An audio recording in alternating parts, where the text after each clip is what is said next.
fire and no power, and in the urban areas they've got all the pollution and all those wonderful benefits of modern society. Plumbing that backs up, power that's on at least a few hours a day. And numerous suicides.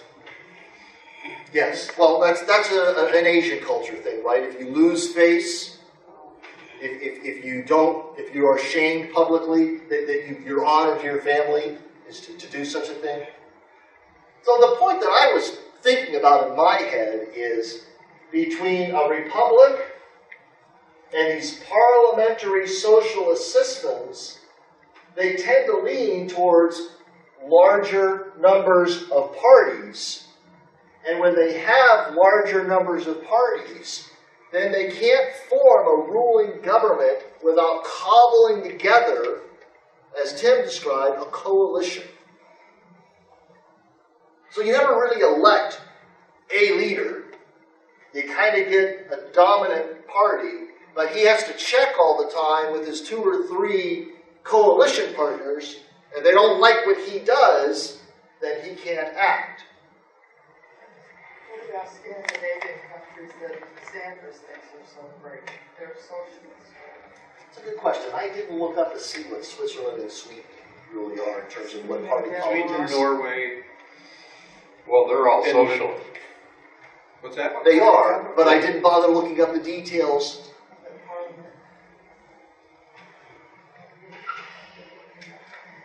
So what I tried to imagine is the Heritage Foundation, not the Heritage Academy, publishes a freedom index every year of which nations appear to have the greatest amount of freedom.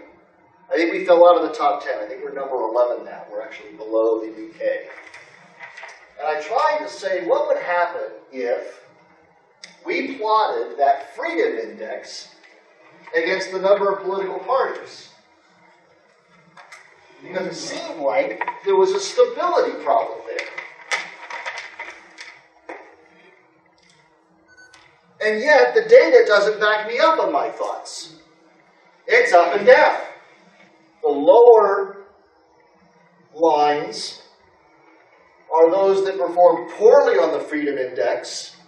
These are the ones that perform better on the Freedom Index, but the number of political parties they have, and I went by a practical number, not just the ones that were listed. I went and looked to see which ones really commanded a significant majority of the contribution to their parliamentary system. If they were down in the low single digits or below double digits, I didn't count them. But still, you had a significant number down here that you've got some relatively free countries, Denmark, Chile, Northern Ireland, that have a significant number, a high level of freedom, but a significant number of parties, 7 or 8 parties. So they've been able to thread their way through that maze and have freedom and have more parties. So do we have anything to be afraid of having more than 2 parties? If you're a freedom lover, no. That's what the data would seem to indicate, isn't it? If you're a power monger,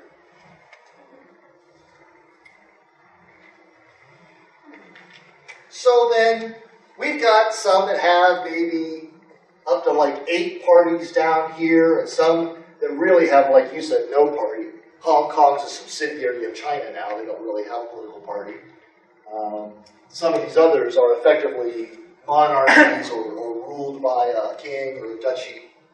So but Hong Kong was rated very high in freedom still, because even though China doesn't allow much in the way of political freedom, they kept a bit of a hands-off approach to the economic transactions going on. So you've got a real dichotomy. They're scoring number 1 on the Freedom Index, but you can't have a political party without permission of the government. They don't even allow to call them parties. They're basically political societies, like a club. We're not a gang, we're a club. So how does that wrestle or reconcile with that kind of data? the only place to live in China is Hong Kong.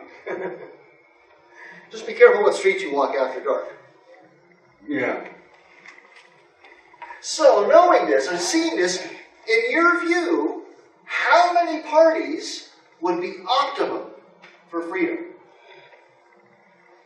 So my thoughts are pretty simple. The whole two-party system or the party system in general is a sham. It's an absolute sham because it doesn't allow for choice. It was the very reason that George Washington stood in opposition to the party system, even though he was a part of it himself, because it was created organically. My vision is allow individuals on the ballot who want to be on the ballot. Allow individuals to come forward. I mean, just consider this. If there's a communist out there who wants to be on the ballot, why wouldn't you let someone who is a communist be on the ballot? An anarchist. Someone who wants to be the next king. Someone who is a true libertarian, a freedom fighter. I mean, why not let those things, why not let those things come to fruition and allow people to truly have a choice? Because here's what you'll see happen. If you allow that sort of thing to happen in our culture, you will see freedom, I believe, rise. The idea of freedom blossom like a rose. Why? Because we're going to be compelled into the conversation. You're going to be forced into the conversation because now you've got a communist standing up and say, I want to be your president. Now, don't confuse that idea with allowing a communist to run with him being able to uphold and support the Constitution, because they ultimately have to take an oath, right? But why not allow the choice to happen? The reality is with our two-party system, in order to run for president today, you have to be most people running, I'm going to say 99% of the people running for office, have to at some point compromise their values. I mean, think about a guy like Bernie Sanders. For Bernie Sanders to run as a Democrat, he has compromised so many things. Hillary Clinton fits pretty closely to the Democratic platform. She's pretty close. Bernie Sanders has to compromise. Why not let him run as a socialist? Well, did he as a senator? Well, no. Did he actually run as a socialist when he ran for Senate? He ran independent. He ran independent, okay. Yeah. So my point is that, I mean, you look at a guy like Donald Trump. If you look at the Republican Party platform and you look at a guy like Donald Trump, you have to compromise some things to run as a Republican, just as Ted Cruz did. Right? They both had to compromise some of their values. And so what we see is now a lack of integrity of individuals running for office because power is more important than principle. That's my big problem. We don't, to suggest that we have a choice in terms of deciding who we want to be president, congressman, and even local politics is absurd. To even, how someone could come to that conclusion is just crazy to me. I totally agree with him. Well, let me by write that having down. that system, by having that system, people would actually have to do their homework. They couldn't just go vote for this or vote for that. They'd have to do their homework to figure out what people stood for.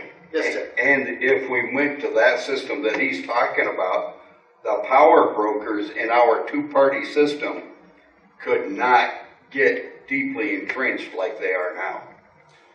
Also, if we use that system, would we be able to use the electoral college the way it was Originally intended. So I'll come back to it because there's an interesting subject about that. Yes. So. That's going to be very dangerous if we have ignorant citizens like we have now, that when they interview them, they don't even know where our first president was. They know nothing about him. No, and I think that's a great point, because there is danger to that. There is danger. One of the dangers is you have the weakest man that could potentially win, because it becomes so saturated, right? I get that. But I'm thinking, what is it, when we say a Republican form of government, what are we talking about? To a degree, we're talking about the people being able to choose. And there is no choice when you have a two-party system. I mean, there is no real choice. Are there dangers? Yeah, but I don't think the dangers are as great as a two-party system. I think it's more dangerous what we're doing than to allow individuals to step up and run. Sorry, I kind of cut. Sorry about that. Shane stole my answer, but no, I agree with what Mark said, because here's what I feel. Yes, it could be dangerous, but at the same time, think of it like this way, because I look at people my age, they only look at the D and the R. They don't even study. If they believe Democrat, they don't even look at the Republican side and see, all right, what do they stand for? Where are their principles? What have they done? What kind of accomplishments have they done in their life? Things like that. They don't even look because they're so focused on the party. It's like a Super Bowl game. But if you take away the parties and you just have all these guys, and you say, all right, well, what is this guy Republican? Oh, we did away with that. What? Yeah. So what does he stand for? Well, I don't know. Oh, go look him up. Okay. I mean, it's Then almost we going to gotta force send you them. out there. And if they don't, Force them then they to probably vote. won't vote anyways. If they don't want to find out who these people are about. To piggyback with what Nathan mentioned, I've had conversations with people, or I've been in groups where, say for example, I was the only Republican in that group, and the leader of the group, basically, I made a comment, and then the leader of the group said, "Oh yeah, but he's a Republican." And so therefore, just the R attached to me, basically that entire audience, not only were they just disregarding what a candidate might say, they're disregarding what private people say. So basically they're turning their brain off. So it might be mitigated. I mean, at the executive level, you got the electoral college that creates a special situation. But if we go back to this created idea that, the legislature makes the law and the executive executes it, the fracturing shouldn't be that much problem at the executive level if the role of the president and the executive branch is to carry out the actual. So it's whatever, it's not up to the president to decide what the laws are. He's just supposed to execute and let the parliament or let the multi-party system come to a consensus of what they want the president to execute. So, I'm an engineer, a little bit melancholy. I like some numbers and some data. So was Chris and Oren. So, what data do we all know that gets published every election cycle that reinforces the point that Shane just made? Voter participation. We rarely even break 50%. Yeah. Now the number's gained a little bit because they still have all the dead people on the rolls who moved out of state and changed that they're slow to remove. So it may not really be Prison population. that low.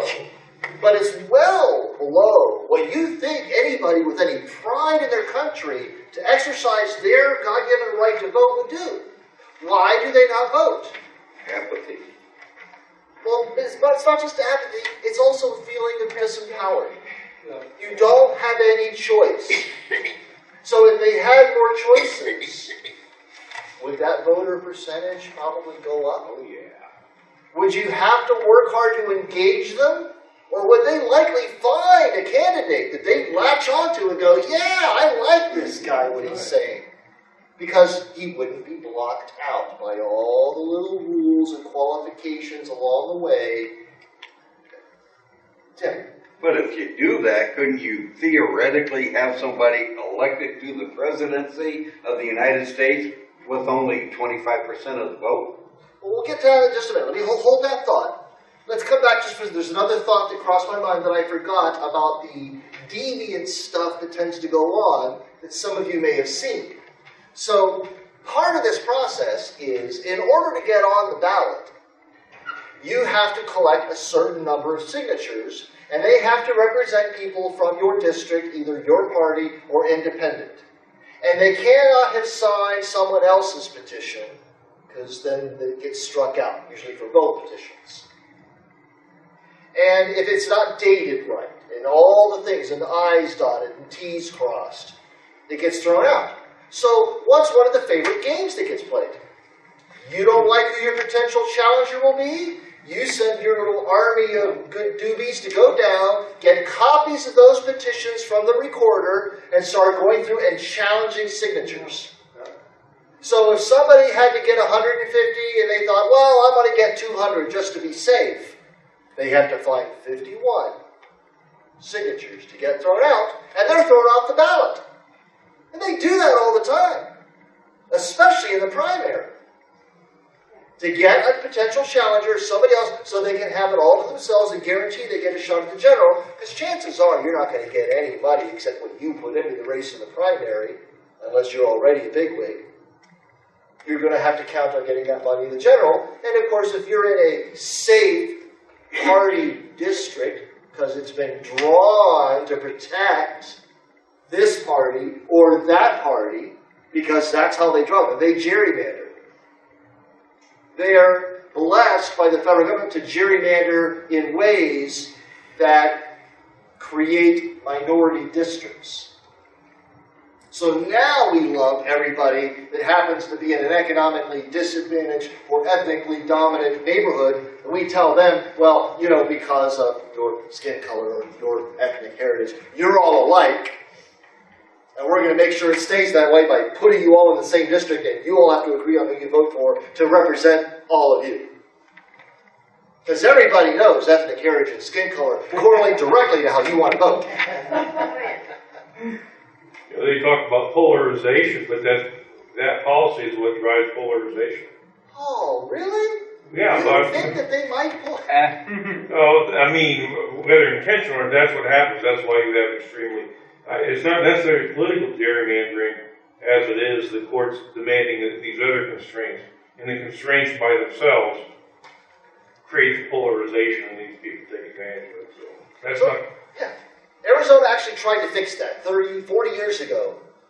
Sandra Day O'Connor, when she was, I think, president of the Senate or something, we get in the state legislature, they pulled together an initiative back in the 70s to create a separate, independent body that was supposed to draw these districts to avoid exactly this from happening.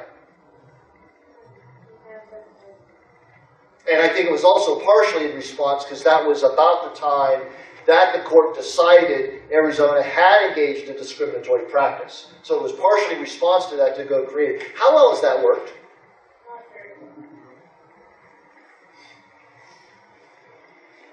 Yes? So if you do this, the Springs has a lot of communists now. They're getting very, and I don't even know if they're either. Do we have some way of all these different parties have to support our Constitution? They have to support the United States Constitution. When you step into the office, you take an oath. Well, if we get enough Muslims and they want Sharia, They'd be violating their oath. then they can't take the oath, right? They don't even want to take the oath on the Bible. I think the one fellow up in Minnesota used the Quran. So we need to have some enforcement, or it's no good to have the Constitution there. Well, I think the ultimate enforcement mechanism is the people. And then it comes Right, to, so we all show up there with our. No, I'm we saying gotta we- enforce it. That's the problem with. But that's the ballot box. The Right. ballot box is the Exactly. enforcement. Well, he kind of perjured himself when he took the oath, and so did a few others. But he was elected. He was duly elected. They voted. He didn't hide what he was. He didn't deny his faith. so do we say... So It wasn't like he didn't. He announced after the election, by the way, I'm Muslim and I'm going to support Sharia law. Thank you for voting for me. He told them up front where he stood. He doesn't like our Constitution. Yeah, but he told the And voters. he said. And they still voted for him. Right. But we have nothing, we have no way to. So what should we do? We do. We should enforce it, and if they don't keep their How oath, should we enforce will it? In what way? impeach him and get him out, and get someone in there who will support the Constitution. We need to understand a principle called the soapbox. We need to stand up and speak our mind. We need to get engaged.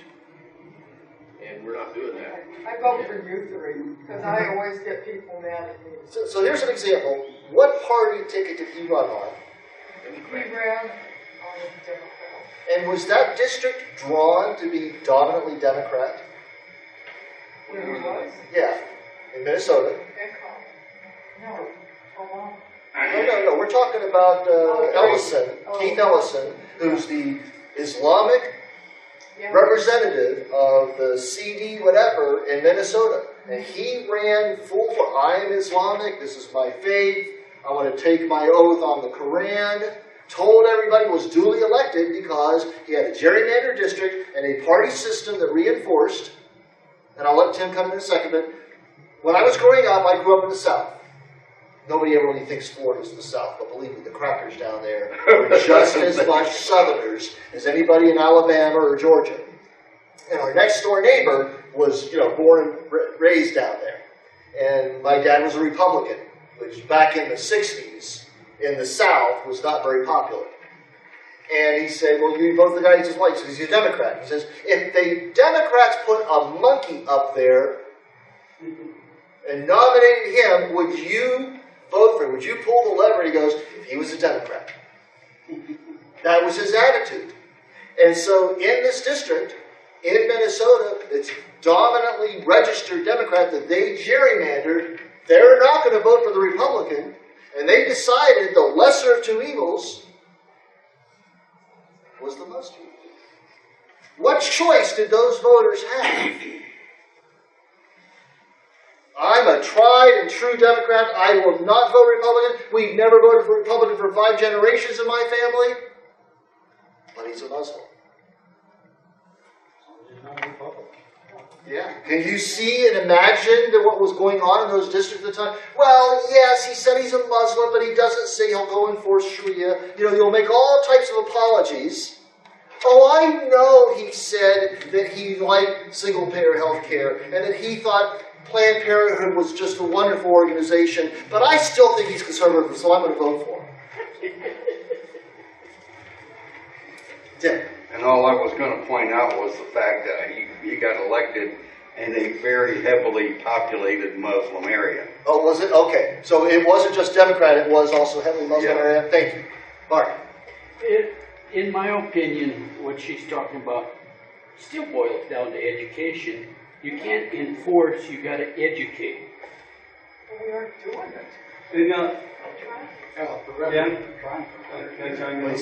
I think it's interesting as we listen to a lot of the proposals out there to resolve some of the problems we're dealing with. I mean, think about it. There's a big movement for term limits. There's a movement that you got to take a test on the Constitution before you can run for office. You got to be a Christian in order to run. We do all of these things. We're saying we're going to put all of these mechanisms, when in reality, all of those things are designed to allow us to sidestep our job as people. All of them. Almost all of them. And they're all against the Constitution, too. Including term limits. Including term limits. Including. But we could have an amendment to include term limits. Well, just like No, because you're taking the state.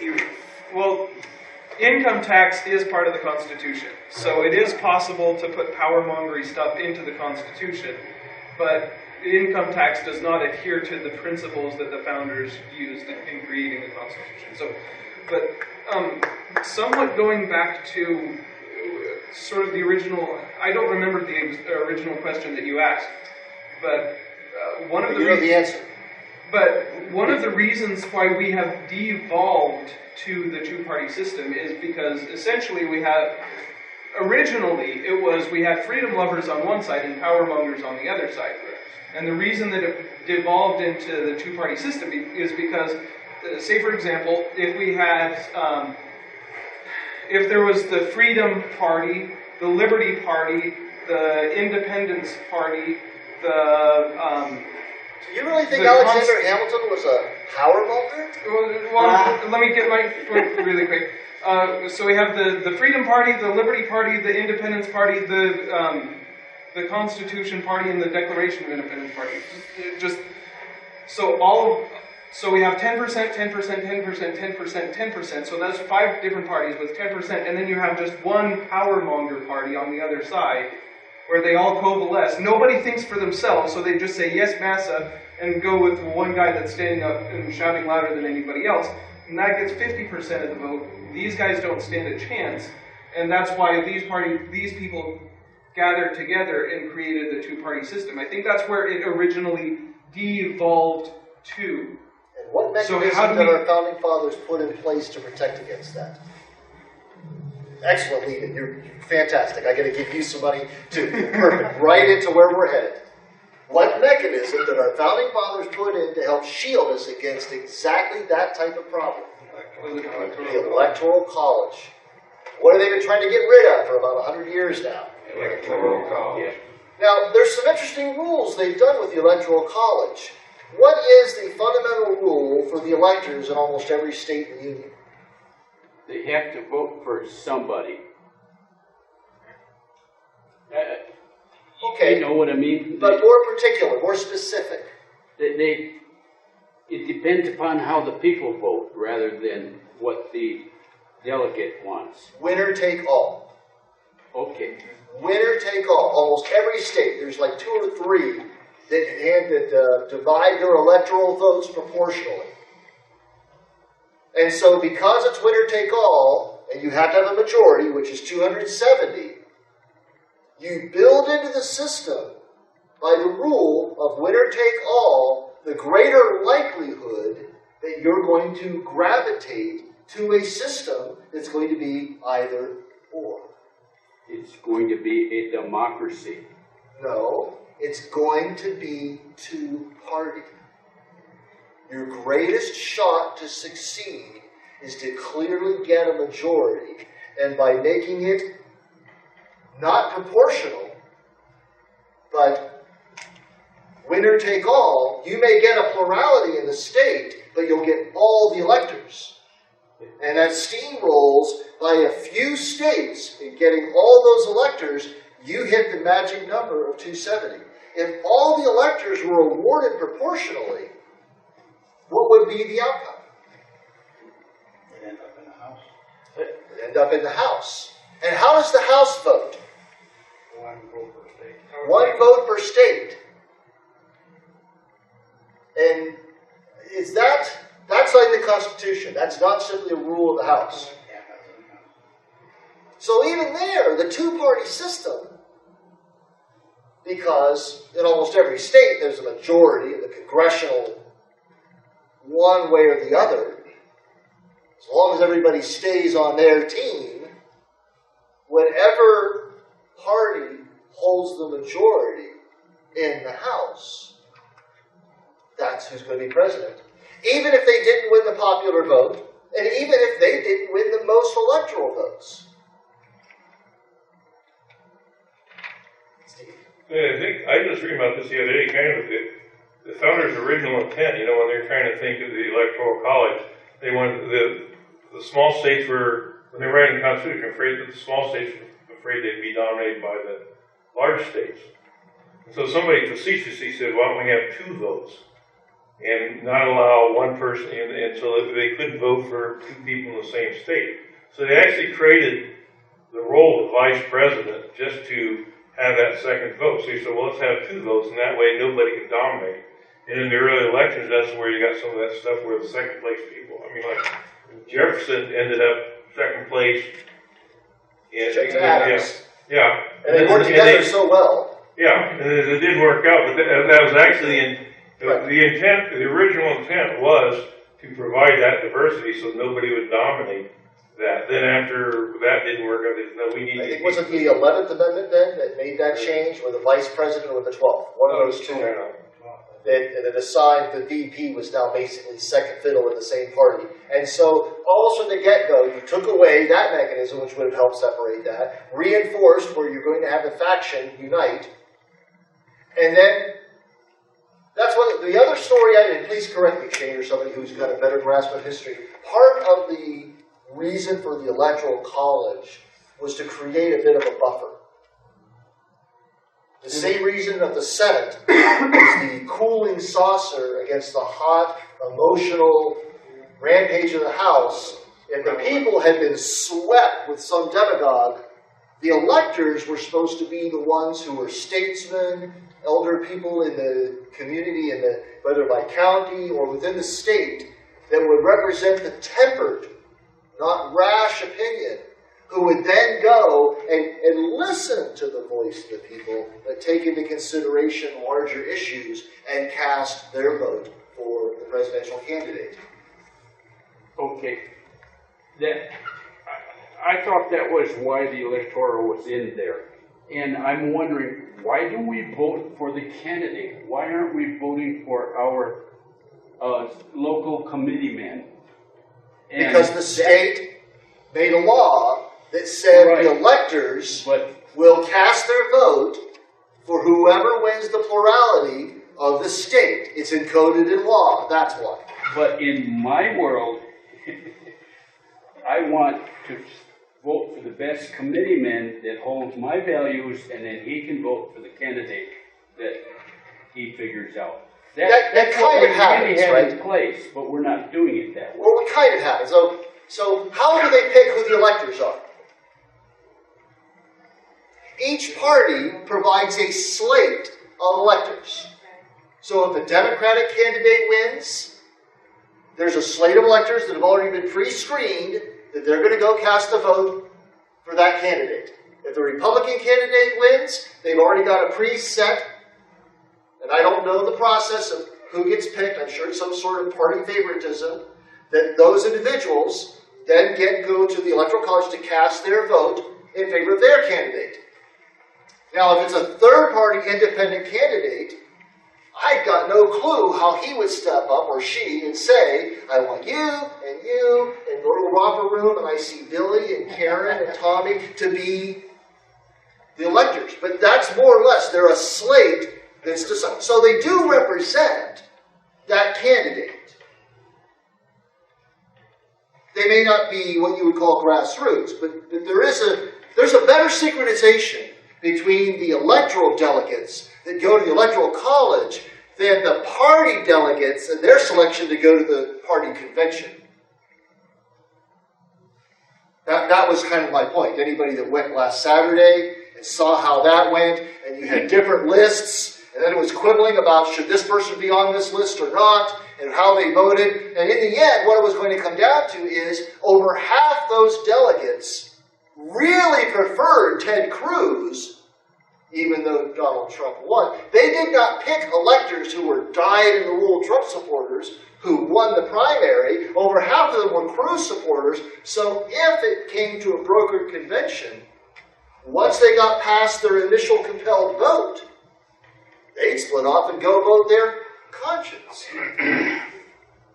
Whereas, at least for the Electoral College, you handpick people who you know have committed to support that candidate in the vote. So it's actually tied better than inside the party system.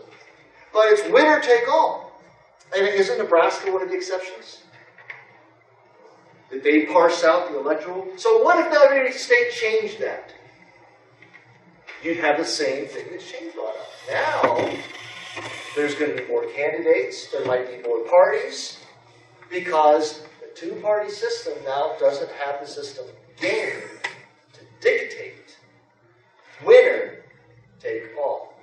The winner take all strategy reinforces somewhat behind the scenes the two-party system.